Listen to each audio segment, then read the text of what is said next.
iniciar um texto que não aparece a palavra caminho, mas aparece a ideia. É Deuteronômio, capítulo de número 30, e depois vamos ler outros textos que aparece realmente a palavra caminho. Deuteronômio, capítulo de número 30.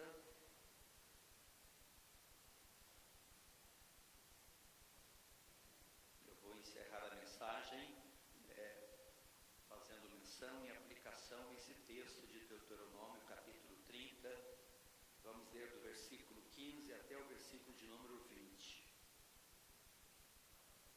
Deuteronômio, capítulo 30, versículos 15 a 20.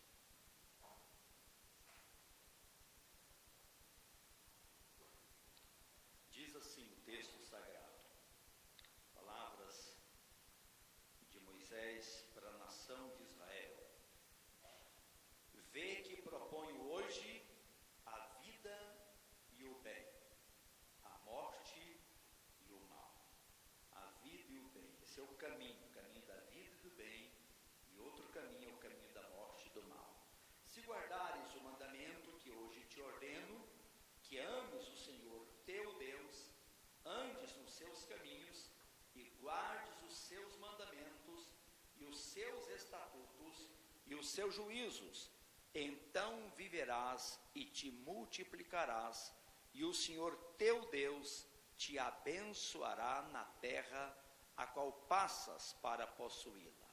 Porém, se o teu coração se desviar e não quiseres dar ouvido, e fores seduzido a te inclinares a outros deuses e os servires, então hoje te declaro que certamente perecerás, não permanecerás longo tempo na terra a qual vais passando o Jordão para a possuíres.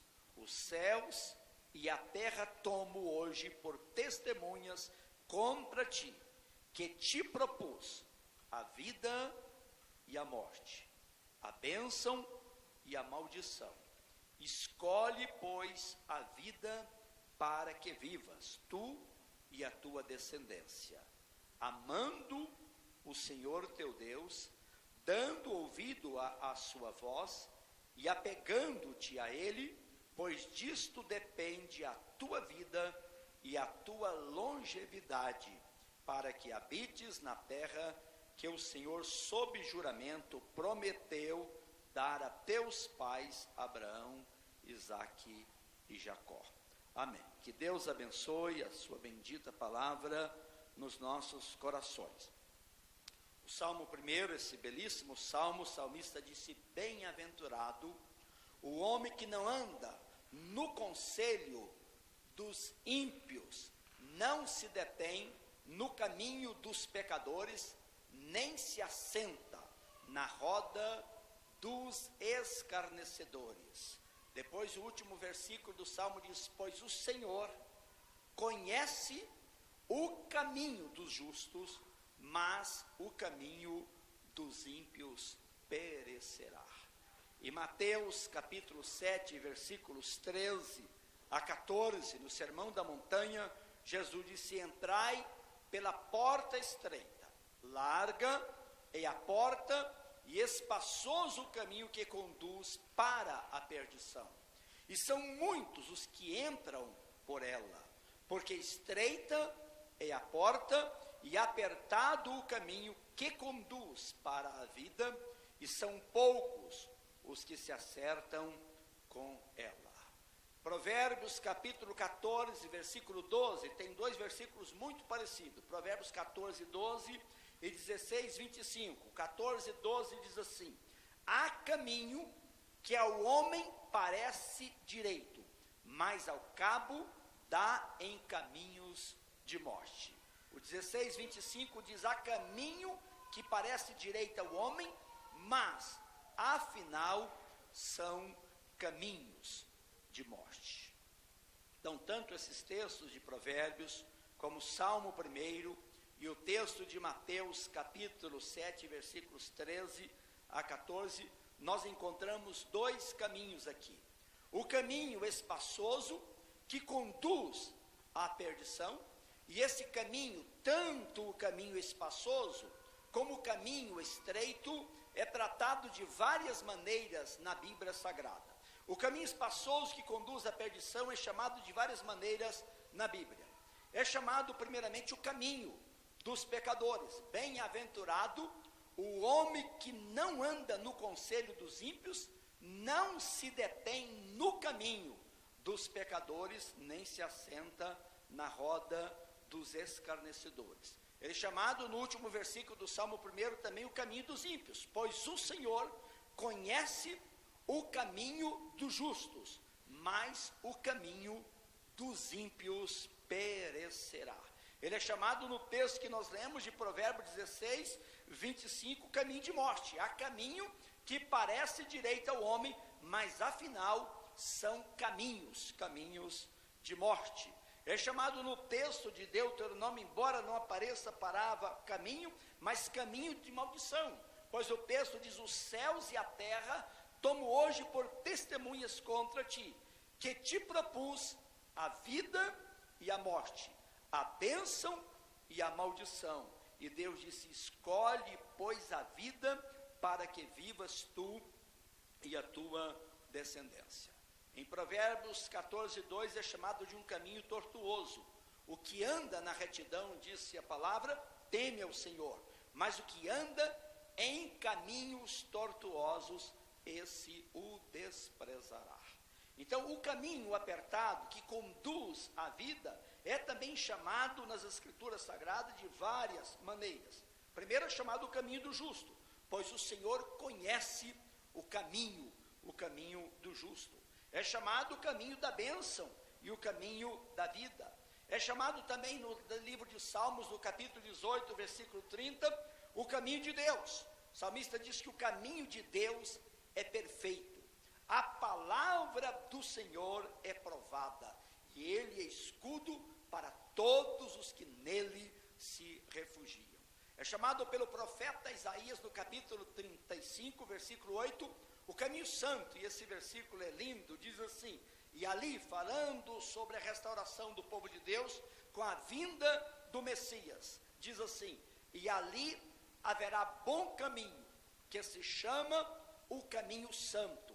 O imundo não passará por ele, pois será somente para o povo de Deus, o seu povo. Quem quer por ele caminho, não errará, nem mesmo o louco. Que expressão maravilhosa. Quem entra nesse caminho chamado caminho santo, o caminho que o imundo não passará por ele, mas somente aqueles que pertencem ao Senhor nosso Deus. E quem quer que por ele caminhe, não errará, e o texto afirma, nem mesmo o louco. É chamado também de caminho eterno. Salmo 139, nos versículos 23 e 24, Davi orando disse: sonda-me, ó Deus, e conhece o meu coração, prova-me e conhece os meus pensamentos, vê se há em mim algum caminho mau e guia-me pelo caminho eterno. É o caminho estreito, o caminho então apertado, chamado de caminho eterno. Meus queridos irmãos, é interessante observar no Sermão da Montanha, aqui de Mateus, capítulo 5, capítulo 6 e 7, Jesus usa várias ilustrações, aqui sempre em dois. Por exemplo, nós encontramos ele falando que ninguém pode servir a dois senhores, porque há de amar um e aborrecer a outro. Não podeis servir a Deus e às riquezas. Ele fala depois exatamente sobre esses dois caminhos. Entrai pela porta estreita, porque larga é a porta e espaçoso o caminho que conduz à perdição, e são muitos que andam por esse caminho.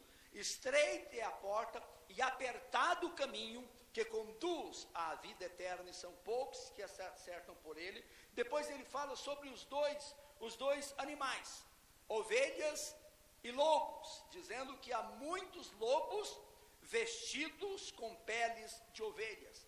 Depois ele fala sobre os dois tipos de discípulo, o discípulo verdadeiro e o discípulo falso não verdadeiro. Depois ele fala sobre duas árvores, a árvore boa, que produz bom fruto e a árvore má que produz mau fruto. Depois ele fala sobre os dois fundamentos e vai concluir o Sermão da Montanha com os dois fundamentos: o homem que edifica a casa sobre a rocha, que suporta os vendavais, a chuva, a enchente, e o homem insensato que edifica sua casa sobre areia e que não suporta então o vendaval, a chuva e as enchentes. Todas então essas ilustrações de Jesus vêm em dois caminhos, dois animais, dois tipos de discípulos, duas árvores, dois fundamentos e os dois senhores. Mas a mensagem desta noite nós vamos nos deter então nesses dois caminhos, conforme nós já citamos o texto de Mateus capítulo 7. Por que, meus queridos irmãos, vem a pergunta? Este caminho é chamado por Jesus de um caminho apertado. Porque somente, meus queridos irmãos, aqueles que recebem o Senhor Jesus e dependem realmente do Senhor Jesus, são capazes de praticar os seus ensinamentos e poder andar neste caminho. E é impressionante nós observar alguns dos ensinamentos do Senhor Jesus, aqui no Sermão da Montanha, e o Senhor está mostrando que é totalmente impossível praticar esta palavra se nós não dependermos do Senhor Jesus.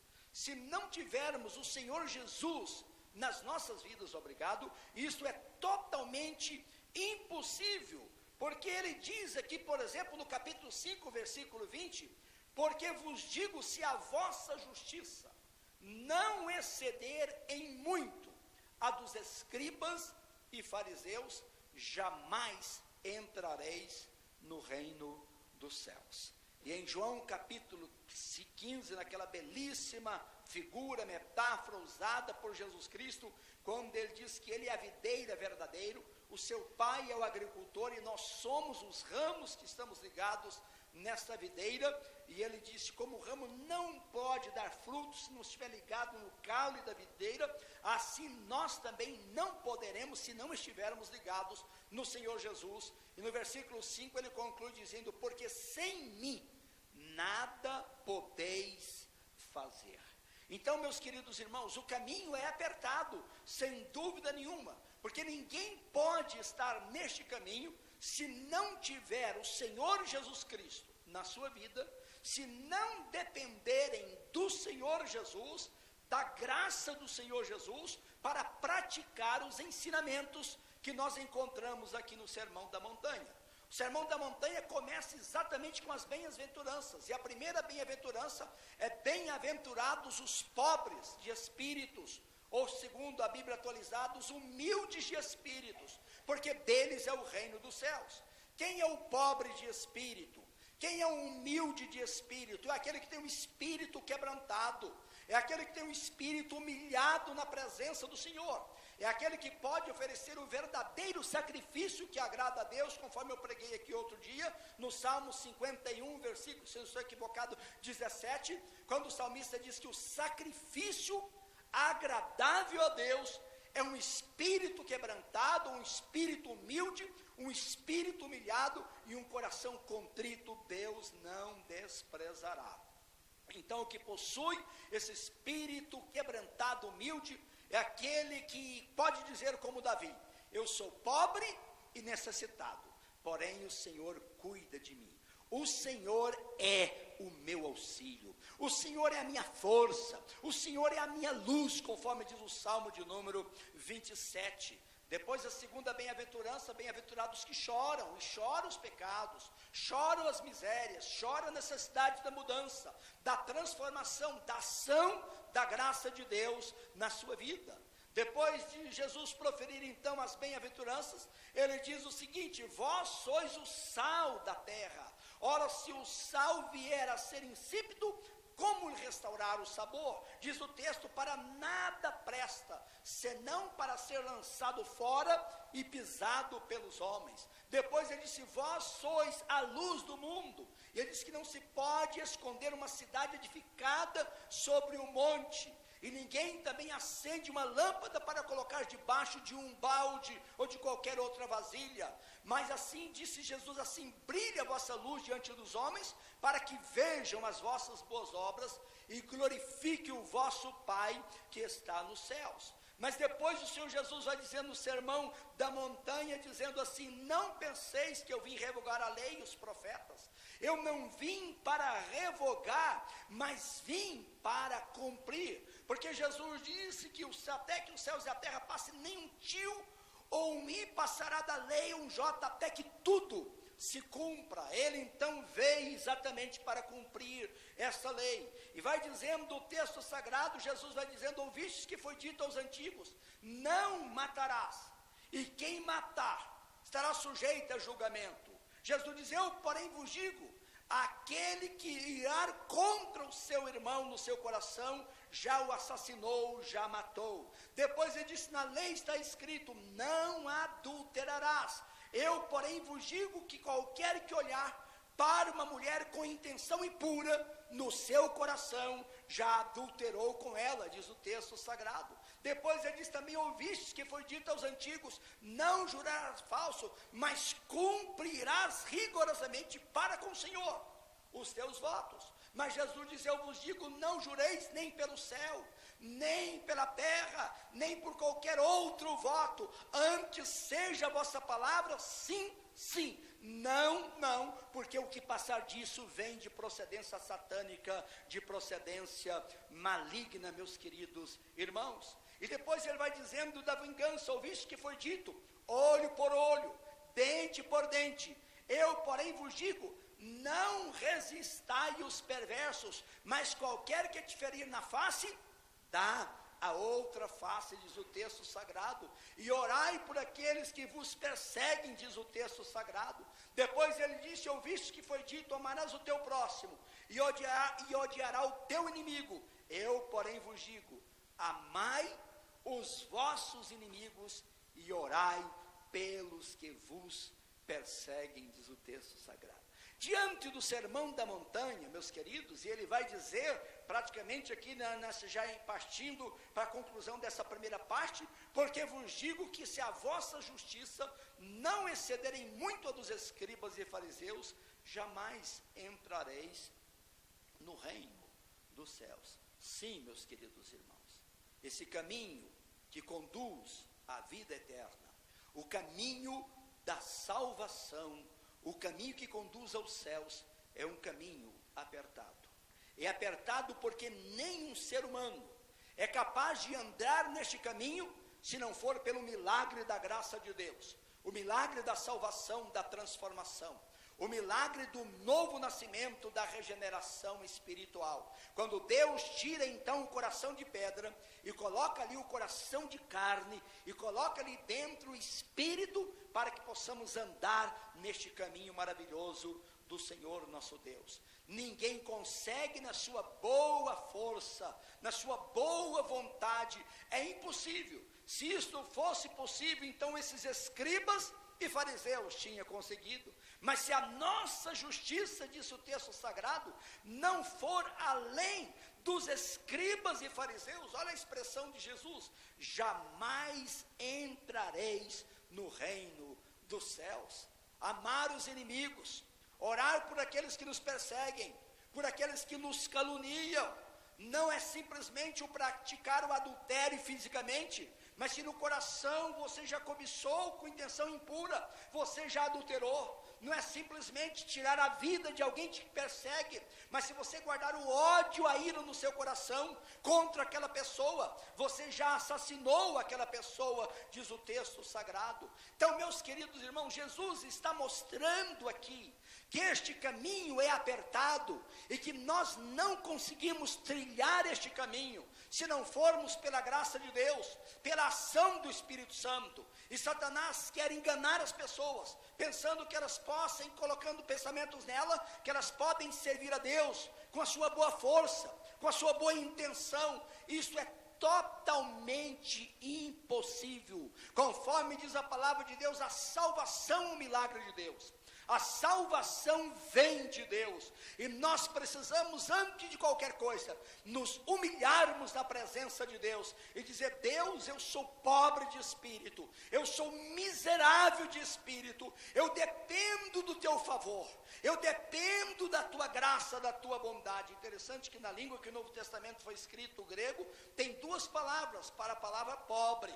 A palavra penúria vem de uma das palavras penia, e a palavra pictos, que vem do pobre miserável. A palavra usada por Cristo Jesus não é o pobre simplesmente que trabalha, tem o seu salário mínimo, consegue comprar o seu alimento, mas é o mendigo, aquele que depende do favor para sobreviver. Esse é o pobre de espírito. É quando nós chegamos diante de Deus e dizemos para Deus: Deus, eu preciso da tua graça, eu preciso do teu milagre, eu preciso da transformação, eu não consigo realmente te amar como a palavra ensina, eu não consigo te obedecer como a tua palavra ensina, e eu não consigo te agradar como a palavra ensina. Eu preciso do milagre, da transformação, da mudança de Deus na minha vida, meus queridos irmãos. Mas o texto que nós lemos de Deuteronômio, capítulo 30, Moisés diz: os céus e a terra tomo hoje por testemunha contra ti, que te propus a vida e a morte, a bênção e a maldição. Escolhe, pois, a vida, para que vivas tu e a tua descendência. E é impressionante agora o versículo 20. Como isto é possível, meus queridos irmãos? Os judeus acreditavam que podia obedecer a Deus com a sua boa vontade, com a intenção. Mas isso é impossível, porque a primeira coisa, para nós obedecermos a Deus e andarmos nesse caminho apertado, a primeira coisa é amando o Senhor.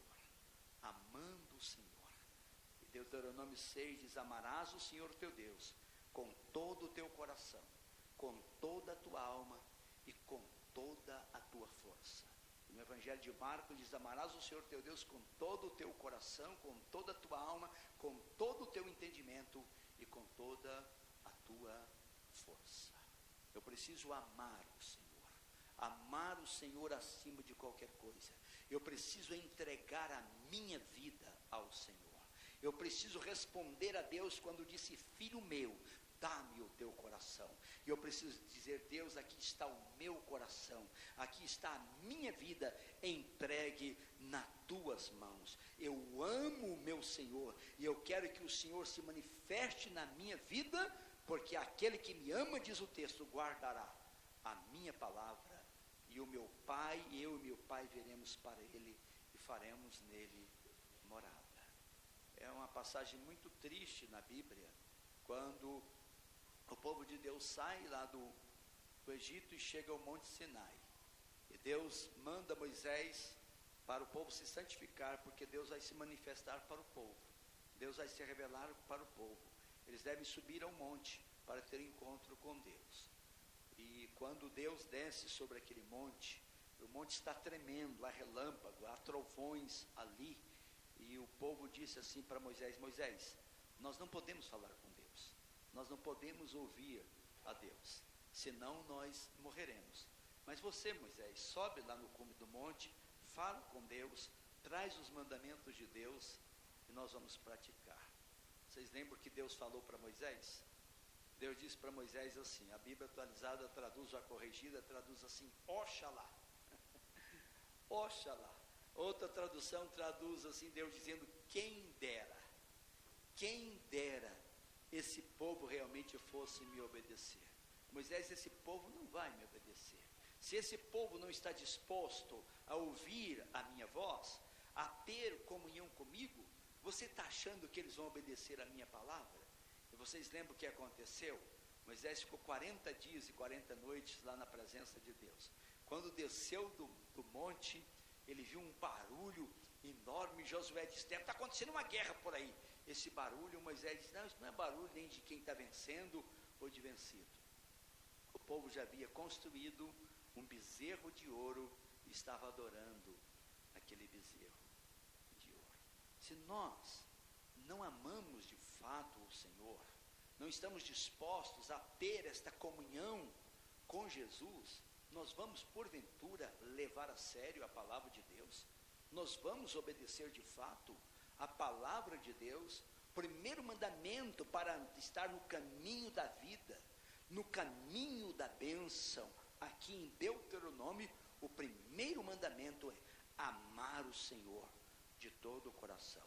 No Novo Testamento, o primeiro mandamento para andar no caminho da vida, o caminho que conduz à vida eterna, é realmente entregar a nossa vida ao Senhor Jesus, rendermos a Cristo Jesus, porque sem Ele nada podemos fazer.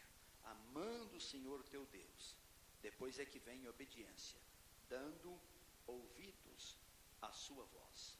Isso não deve ser trocado. Primeiro é o amor a Deus, depois vem a obediência, porque aquele que me ama guarda as minhas palavras. Aquele que não me ama não guarda as minhas palavras, diz o Senhor Jesus. Então, se eu não tenho esse relacionamento com o Senhor Jesus, se eu não dependo do Senhor, meus queridos irmãos, isso na Bíblia é muito sério, porque desde o começo, o grande esforço de Satanás é levar o homem de uma vida de independência de Deus. Quando Satanás disse para Eva que ela devia comer do fruto do conhecimento do bem e do mal, porque ela ia se tornar como Deus, conhecedor do bem e do mal, e não precisava viver essa vida de dependência de Deus. A queda de Adão foi exatamente o desejo desta vida autônoma, esta vida independente de Deus. E quando Adão comeu do fruto do conhecimento do bem e do mal, no seu coração o orgulho já tinha entrado na sua vida, ali foi simplesmente a consumação do pecado, mas ele já tinha decidido isso no seu coração. Uma vida pensando que podia viver uma vida independente de Deus. Não é isso que Satanás tentou fazer com Jesus? Você não precisa ir à cruz, você não precisa passar pelo sofrimento. Mostrou todos os reinos deste mundo e disse: tudo isto eu te darei, se prostrado me adorares. Quando o Senhor Jesus diz: arreda-te, Satanás, porque está escrito: adorarás somente o Senhor teu Deus, só a Ele darás culto. Mas o grande esforço do diabo, dos demônios, meus queridos irmãos, é levar o indivíduo a essa vida de autonomia, de independência de Deus. O diabo não importa que a pessoa continue religioso, que a pessoa continue frequentando uma igreja, uma sinagoga, uma mesquita, qualquer outro lugar de oração. Mas o que o diabo não quer realmente é que tenhamos uma vida de comunhão com Deus.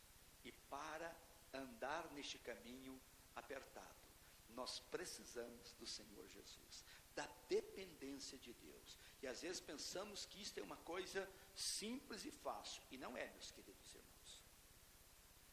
A velha natureza, a natureza adâmica, tem uma dificuldade enorme. Nós temos uma dificuldade enorme realmente de depender de Deus, em todos os momentos da nossa vida.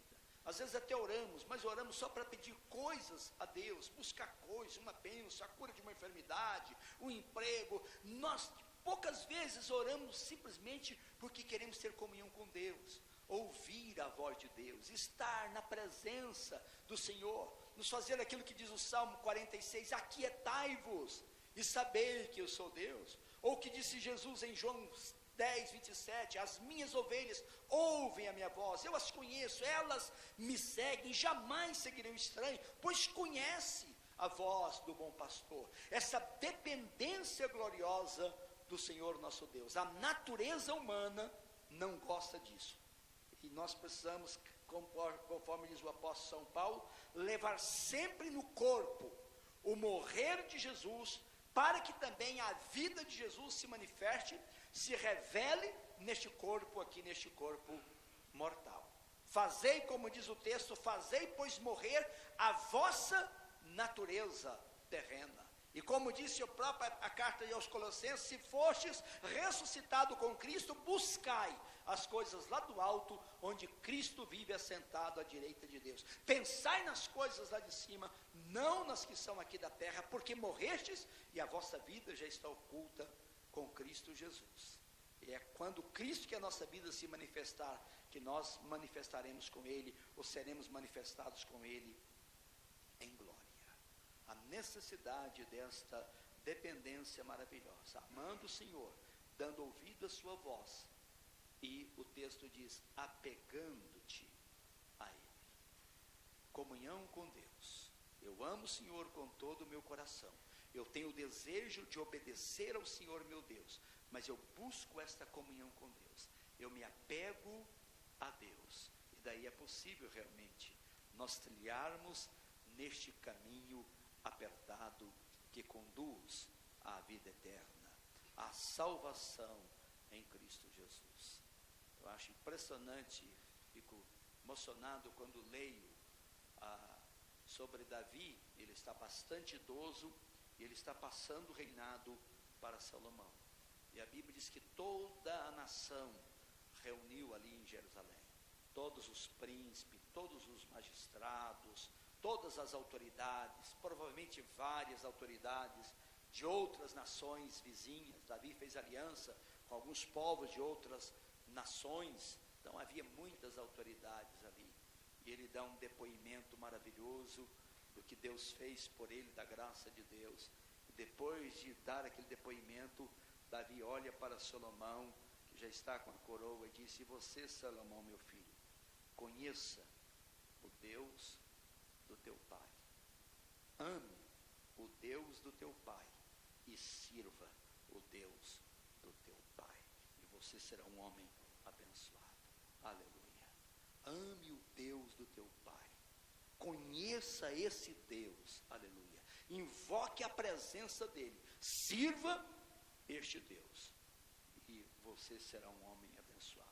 Enquanto Salomão fez isto, ele foi muito abençoado por Deus. Mas quando o seu coração se apartou do Senhor, então veio muitas desgraças sobre a nação de Israel. Meus queridos, como diz o provérbio de Salomão, há caminho que parece direito ao homem, mas afinal são caminhos de morte. O caminho da boa intenção parece um caminho direito, o caminho da boa vontade.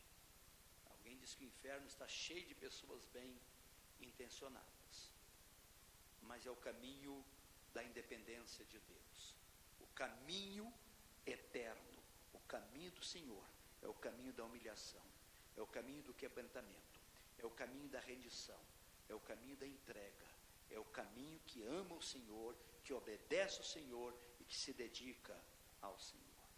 Por isso Davi, nesse belíssimo salmo já citado, Salmo 139, ele disse, sonda-me, ó Deus, e conhece o meu coração, prova-me e conhece os meus pensamentos, vê se há em mim algum caminho mau e guia-me pelo caminho eterno. Essa petição é muito importante, vê se há em mim algum caminho mau. Será que eu estou no caminho largo? Será que eu estou no caminho espaçoso? Será que há alguma atitude minha, que é do velho homem, desse caminho? Vê se há em mim algum caminho mau e guia-me pelo caminho. O caminho santo, o caminho alto, o caminho sublime, o caminho eterno, o caminho que o imundo não andará por ele. Mas aquele que estiver nesse caminho não errará, nem mesmo o louco. Salmo 86, Davi ora mais uma vez dizendo, ensina-me, Senhor. Olha que coisa preciosa. Ensina-me, Senhor, o teu caminho e andarei na tua verdade. Dispõe-me o coração para só temer o teu nome. Aleluia. Olha que oração preciosa. Ensina-me, Senhor, o teu caminho e assim eu andarei na tua verdade. Dispõe-me o coração para só temer o teu nome. No Salmo 37, esse salmo tão conhecido, no versículo 5, Ele diz: entrega o teu caminho ao Senhor. E olha, confia nele. E o mais, entrega o teu caminho ao Senhor. Confia nele. E o resto, deixa com Deus. E o mais, ele fará. A minha responsabilidade para estar nesse caminho é entregar o meu próprio caminho ao Senhor. É entregar a minha vida, irmãos, nas mãos do Senhor, porque o resto é Deus que vai fazer. Se eu vivo uma vida de pureza, de santidade, não é pela minha força, é pela graça de Deus. Se eu faço alguma coisa para Deus, como disse Paulo, trabalhei mais do que todos os apóstolos, mas imediatamente ele corrige: não eu, mas a graça de Deus comigo. Porque aquilo que não é feito pela graça de Deus é edificar com madeira, é edificar com palha, é edificar com ferro. Porque o que Deus edifica é ouro, é prata e pedras preciosas. É o poder de Deus agindo na nossa vida. O caminho, Salmo 18:30, o caminho de Deus, ele é perfeito. O caminho de Deus é perfeito. A palavra do Senhor é provada, ela é testada, e ele, Deus, é escudo para todos que nele se refugiam. O caminho de Deus é um caminho perfeito, é um caminho santo, é um caminho alto, é um caminho sublime, mas é o caminho que o imundo, que o ímpio, que o pecador, que o escarnecedor não pode estar neste caminho. É só aquele que entrega a sua vida a Cristo Jesus. Por quê? Porque Jesus é o próprio caminho. Eu sou o caminho, a verdade e a vida. Ninguém vem ao Pai senão por mim. O caminho não é simplesmente um preceito. O caminho não é uma filosofia. O caminho é o próprio Jesus. E para estar neste caminho, eu preciso do Senhor na minha vida. A expressão de Paulo, quando ele diz: todo aquele que invocar o nome do Senhor será salvo. Essa ideia de invocar o nome do Senhor é gritar pelo socorro do Senhor, dizendo: Deus, não há esperança para mim, se não for no Senhor. Foi o Senhor que pagou o preço da minha salvação na cruz. O Senhor ressuscitou e o Senhor está vivo e está pronto para viver na vida dos seus filhos, concedendo a sua graça, o seu poder para esta vida de pureza. Muitos dois aqui no Evangelho de Mateus. Os dois senhores, ninguém pode servir a dois senhores. Se ama este mundo, se ama mais a riqueza do que o Senhor, então você não pode já servir o Senhor. Os dois animais, ovelhas e lobos. Não adianta vestir pele de ovelha, se por dentro o coração é lobo, se por dentro a vida não foi transformada. Não adianta tentar ser um discípulo orando nos cantos das praças, fazendo orações bonitas, e quando jejuar, nem pentear o cabelo, porque isso é um falso discípulo, isso não tem valor. Precisa ser um discípulo verdadeiro. São duas árvores. Não adianta uma árvore má tentar produzir bons frutos, ela não vai conseguir, porque a árvore é o coração. O que sai da boca é o fruto da árvore. E não pode sair coisas boas da boca se o coração não for bom, porque a boca fala do que está cheio o coração, disse o Senhor Jesus. Os dois fundamentos: edificar sobre areia, edificar na minha própria capacidade, na minha inteligência.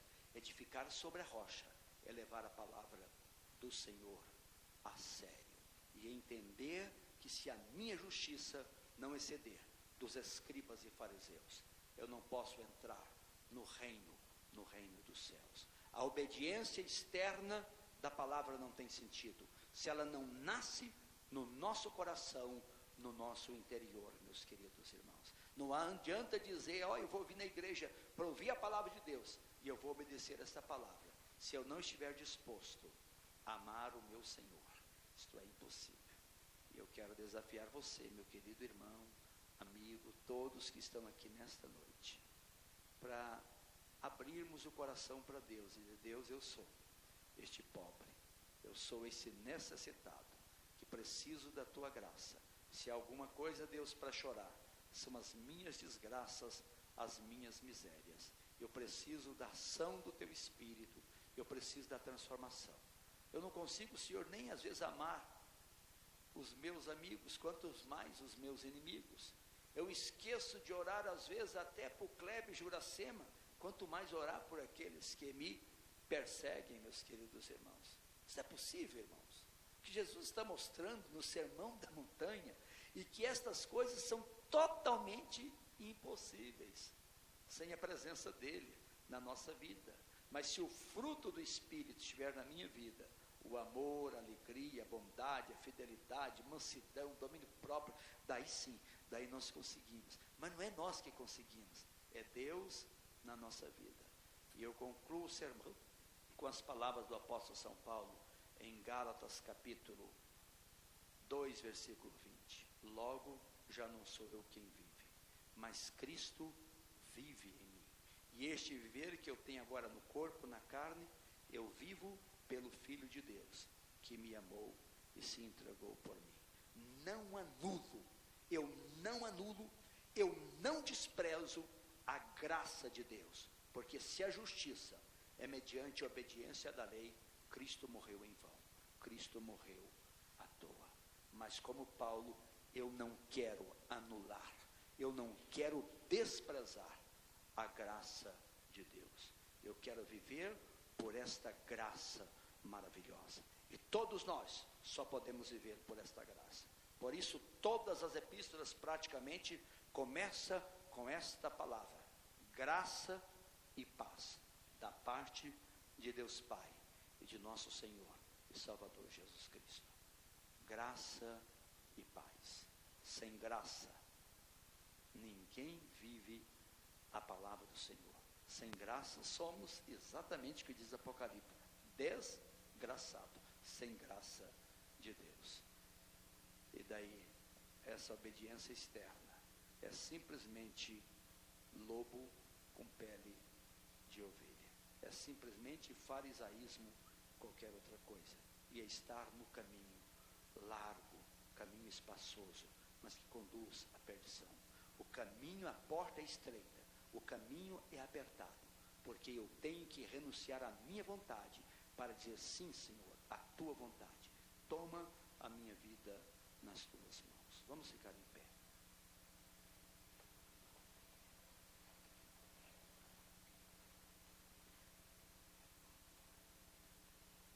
Quero que, por favor, o Joel vai estar louvando a Deus com um hino, mas eu gostaria que você fechasse os seus olhos agora para uma palavra de oração, enquanto o irmão Joel vai estar preparando para louvar a Deus. Nosso amado Deus, nosso eterno Pai, estamos aqui na Tua presença, Senhor. Ó Deus, e podemos ver pela Tua palavra que é totalmente impossível a obediência ao Senhor, à Tua vontade, se não for pela ação gloriosa do Senhor, do Teu Espírito nas nossas vidas. Ó Deus, se porventura alguém entrou neste lugar sem dar um encontro real, um encontro pessoal com o Senhor Jesus, opera, Senhor, este milagre pelo poder do Teu Espírito. E se porventura qualquer irmão, qualquer pessoa que tem tentado viver, Senhor, a vida cristã, na própria força, na própria vontade, sem a comunhão contigo, sem amar o Senhor, sem, ó Deus, se dedicar ao Senhor da glória, Senhor, tenha compaixão de nós. Livra-nos, ó Deus, desta presunção, desta prepotência, Senhor, porque sabemos que somos totalmente incapazes. Como diz o teu servo Paulo: o bem que eu quero fazer, esse não faço, e o mal que eu não quero fazer, esse às vezes acabo fazendo. Isso por causa do pecado nas nossas vidas. É só pela tua graça, é só pelo teu Espírito, Senhor, que nós podemos trilhar este caminho apertado. Abençoe, ó Deus, a tua igreja. Nos santifique, ó Deus, pelo poder do teu Espírito. E que esta palavra, Senhor, venha trazer mudanças, transformação, quebrantamento, arrependimento aos nossos corações. Em nome de Jesus. Amém. Podem sentar.